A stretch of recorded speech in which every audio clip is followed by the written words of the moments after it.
Ano pa naman ang ginagawa mo dyan? Sinabi ko naman sa'yo, buksan mo TV. Panonoorin ko. Dali lang. Pambira ka, oh. Mula sa apat na sulok ng daigdig, narito ang mga sariwang balitang araw-araw, gabi-gabi, oras-oras, minu-minuto, maya-maya, sige-segundo. Maganda reception, ha? Pabrika ng katol. Ilan mo? Isang bakla, napaaway, napasubo. Dali mo, bumalik ka dito, ha?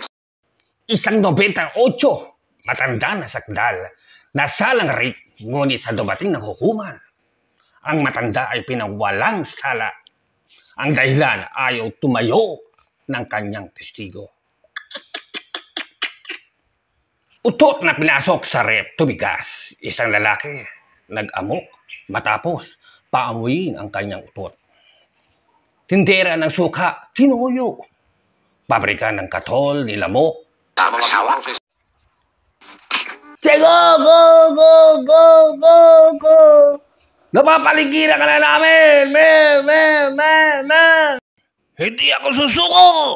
Bakit ayaw mo sumuko? Ko! Sapagkat hindi ako si Diego! Alam ko si Diego ka! Nandito ang pamilya mo! Nakikiusap ako sa iyo, Jacob. Sumuko ka na! Nandito ang anak mo bunso! Para pag-uusapan ka! Ay! Ako ay yung bunso! Soy! Sumuko ka na! Ay! Walang kwenta rin pala ito, eh. Puro iyakan. Maiyak pa ako nito, eh. Mailipat niya ulit.